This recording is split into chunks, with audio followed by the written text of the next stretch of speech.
नमस्कार दोस्तों, साइकोलॉजी गुरु जी में आपका स्वागत है। आज हम बात करेंगे मन के बारे में। मन है क्या? क्योंकि सबसे बड़ी चीज जो हमारे जीवन से जुड़ी है वो है मन।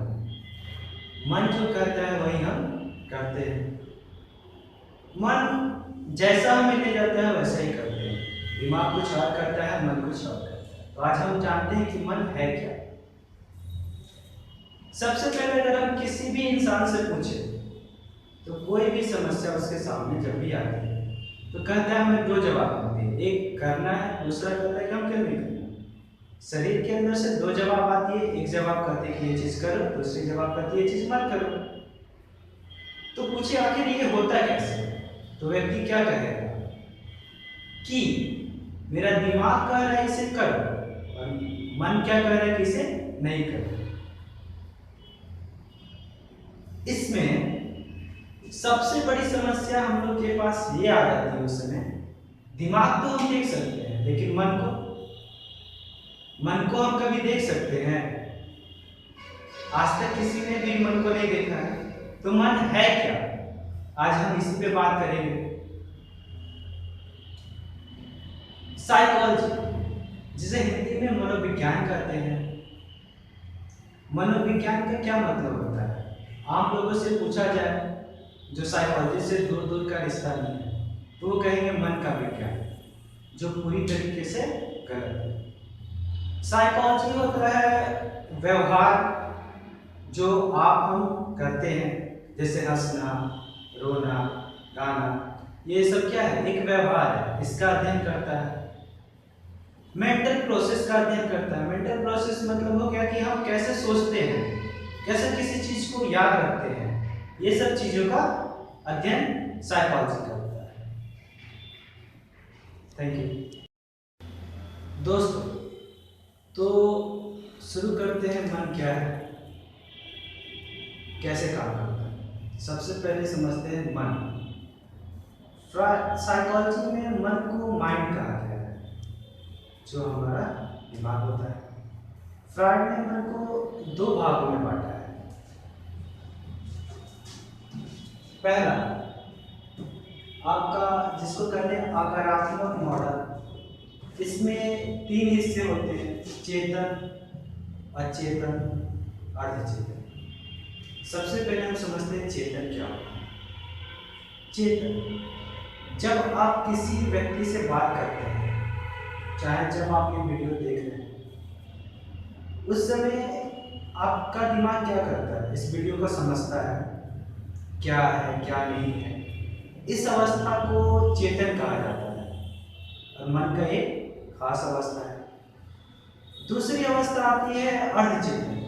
कभी कभी आपके साथ ऐसा होता होगा कि आपको कुछ चीजें याद तो रहती हैं, आपको लगेगा कि आपको याद है लेकिन इस समय बोल नहीं पाएंगे, लेकिन कुछ प्रयास करने के बाद वो चीजें आपको याद आ जाती है।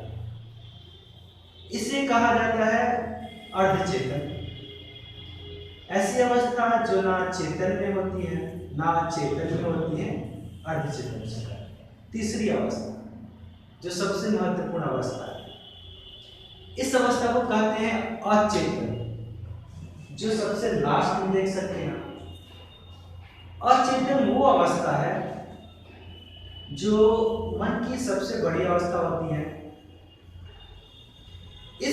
इसमें व्यक्ति के वैसी क्रिया जो आकारात्मक हो, लड़ाई झगड़े से जुड़ी हुई हो, और ऐसे विचार जो समाज में वो प्रकट नहीं कर सकता है, वो सारे विचार अचेतन में चले जाते हैं। अब ये आता है कि अचेतन होता कैसे, कैसे पता चलेगा कि हम तो चेतन समझ सकते हैं। जब हम बात कर रहे हैं ये अवस्था चेतन होगी। अर्धचेतन, कुछ याद नहीं आ रहा है, कुछ प्रयास करने के बाद याद आ गया तो अर्धचेतन होगी। अचेतन को हम कैसे जानेंगे?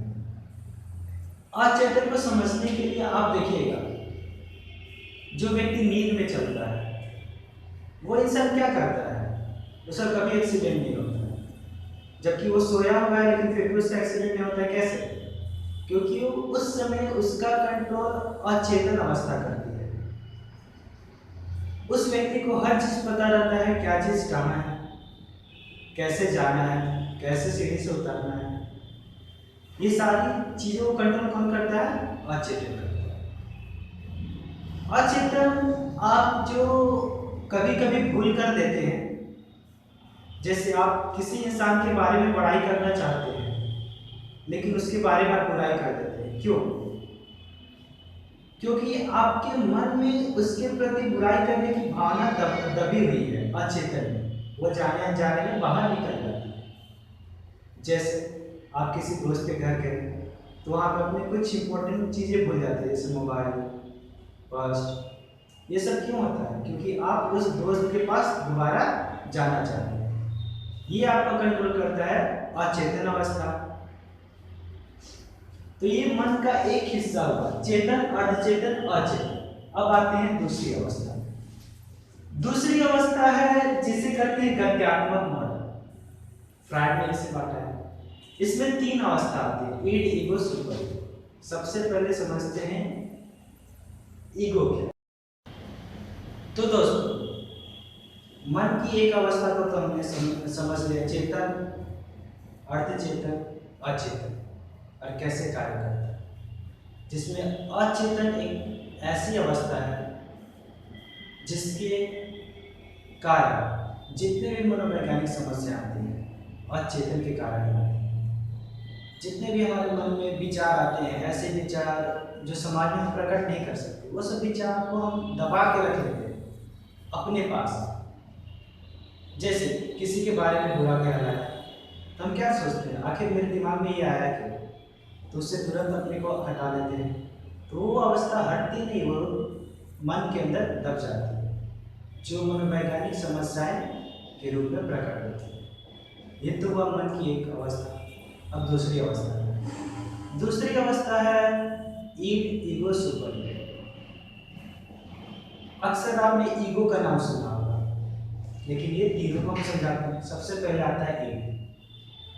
ईड वो अवस्था होती है जो बचपन में हमारे साथ है। बचपन में अक्सर हम देखें, कोई बच्चा अगर किसी चीज़ के लिए जिद कर लिया तो वो चीज़ उसे चाहिए। ये हम लोग में भी पाया जाता है। जैसे जैसे इंसान बड़ा होता है ईड कम होते जाता है, लेकिन फिर भी पाया जाता है।